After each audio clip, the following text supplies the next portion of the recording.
For lesson 20, we're going to be moving right along. We're getting close to being able to do some really cool reactions. So we just have a little bit more to learn about alkanes before we move into them. I'm going to talk about cis and trans isomerism today. Cis and trans isomerism. None of these words are words you're expected to already know. Cis means same. Trans means not same as far as you're concerned. It can mean opposite or alternate. It has a lot of sort of alternative meanings.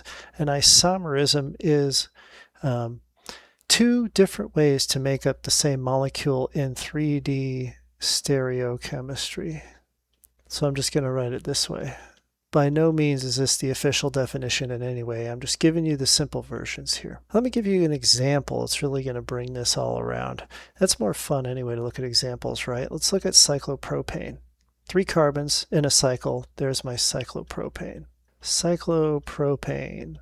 Now, I'm going to add something to it. Rather than just the hydrogens that are off each corner like this, there's going to be 2 hydrogens on each one since carbon only has 2 bonds that are visible here. I'm going to add a methyl group to it, and I'm going to add another methyl group to it here.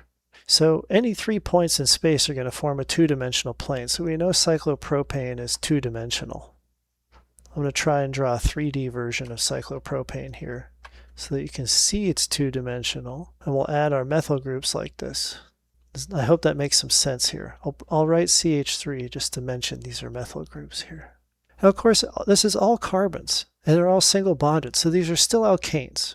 And we number these, of course, with the lowest numbers possible. So carbons 1, 2, 3, this would be 1, 2 dimethyl, meaning 2 methyls, 1 at each, number 1 and 2, cyclopropane. We're starting to get into some cool chemical names now, but there's a problem here. This isn't necessarily the only stereochemical configuration that you can make. What if I have a 3-dimensional, of course, cyclopropane itself is going to be 2-dimensional, but what if I put my one methyl up this way and the other methyl pointed down this way? These are much farther apart. This is a lower energy configuration. It takes up a higher volume, but it's still going to be 1, 2 dimethyl cyclopropane.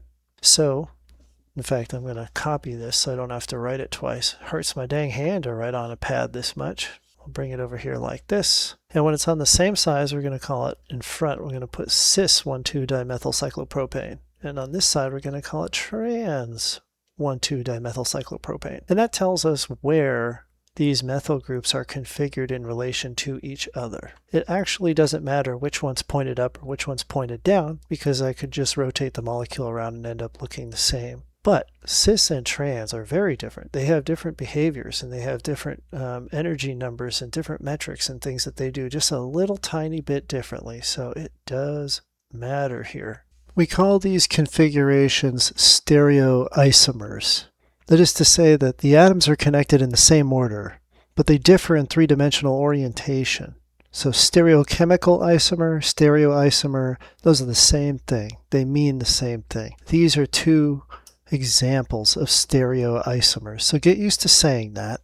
And for just one more example, just to kind of hammer it in here, let's do like a cyclopentane of some kind like this. And I'm going to have I don't know, let's put a bromine out here. So that's always going to be carbon number 1 since it's a halide, i.e. there's a halogen attached to our cyclo here. And out here I'm going to put, well, let's put an ethyl group out here. Ethyl for 2 carbons, right? So we'll do 1, 2, 3, 4, 5. That's the lowest number possible. So this is going to be a 1 bromo, 3 ethyl, cyclopropane. Propane, it's pentane. What am I saying with propane? That's 3 carbons in a cycle. But we haven't really talked about whether or not it shows up here. We don't know is this cis or trans because it hasn't been shown to us here. So the better thing to do would be to look at it in 3 dimensions, and maybe if I can kind of do a 3-dimensional portrayal. When you look at the molecule, you see that the ethyl group comes down and away this way, like away from the page, and the hydrogen is coming toward us. We'll draw it like that to show that it's getting wider because it's getting closer in perspective is how I remember this is coming out of the page toward you. And over here, maybe we'll make the bromo group coming toward us this way.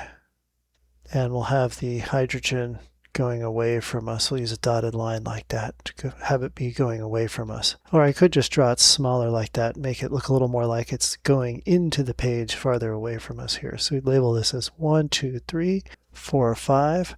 And when you look at this here, this is on a different plane, this being a two-dimensional plane, if you want to think about it this way. Think of this as flat paper. The ethyl is behind it or under it, however you want to think about it. It's going away from. And the bromo's coming above it, so they're opposite. So this is going to be trans.